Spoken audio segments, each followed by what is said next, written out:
Hey guys, it's Steve, the creator of the Fart Pedal number 2.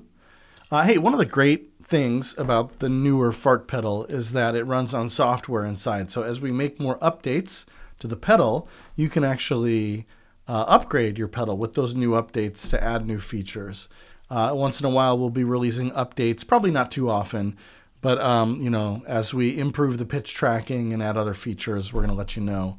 So I wanted to show you how to update the software on your Fart Pedal number 2. There are 3 steps to updating your Fart Pedal. Step 1, opening your Fart Pedal and exposing the micro USB port. Step 2, connecting your Fart Pedal to your computer and actually updating the software. And then step 3, just closing it back up again and getting it ready for use on your pedal board. To do this, you're always going to need a Phillips head screwdriver. Any Phillips head screwdriver will do. You'll need a pliers or a wrench, and then you'll need a micro USB cable that can also plug into your computer. Step 1, opening your Fart Pedal and exposing the micro USB port. Now the back plate of your Fart Pedal is held on by 4 screws. You're going to want to start by removing those with any Phillips head screwdriver.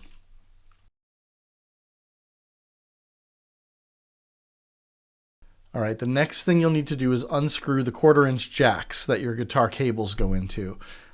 They're holding the guts of the pedal in place, so use any pliers or wrench to loosen the jacks, and I think 1 turn of the wrench should loosen it enough for you to be able to do the rest by hand.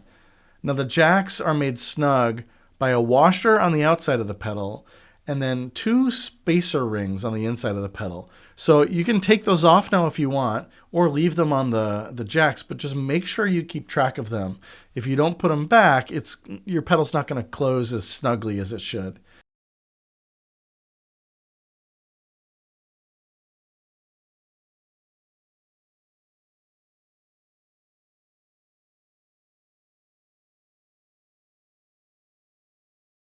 Now, once those jacks are taken out, you should be able to loosen the circuit board and flip it over, which will expose the micro USB port.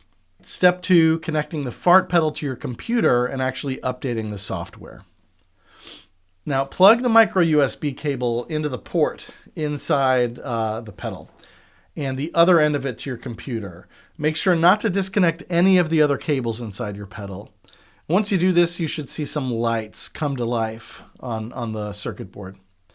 Go ahead and open a browser window on your computer and point it to the URL you see on your screen. And it'll redirect you to a page called Daisy Programmer. Now back to the pedal, there are 2 buttons on the chip inside your pedal. One is labeled Reset and the other is labeled Boot.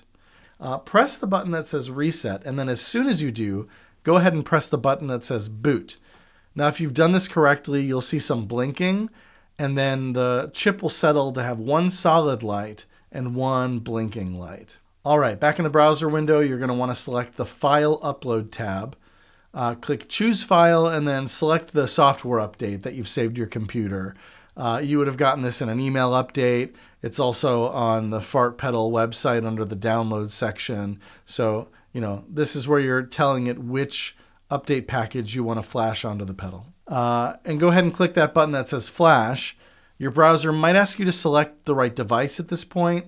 If it does, just choose the one that has the word Daisy in it. If it doesn't, it's probably because it's auto-detected it or you've already done this once or twice before.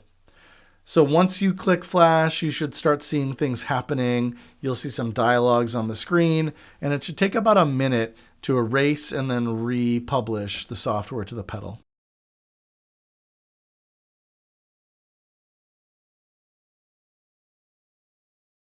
Awesome, now it's time for the final step, just closing everything back up.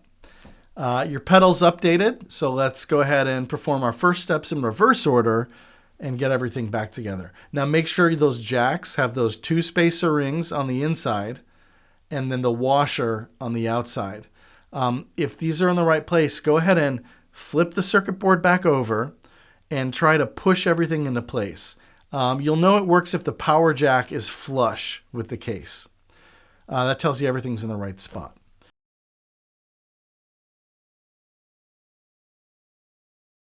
So what you're going to want to do is take the jacks and hand tighten them first until you can't tighten them anymore. Then go ahead and use your wrench or your pliers and give it 1 or 2 extra turns to really tighten it in there.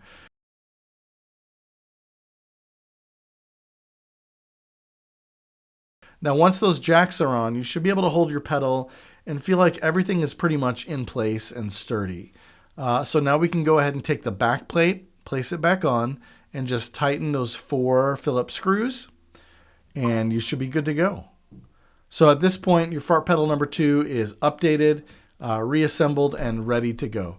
Now, if you have any questions about the process, don't ever hesitate to shoot me an email, steve@fart.pizza. And be sure to sign up for the mailing list on thefartpedal.com. That's where you're going to get notifications when we do publish updates so you can update your pedal. Awesome. Thanks so much for watching. Fart toot toot.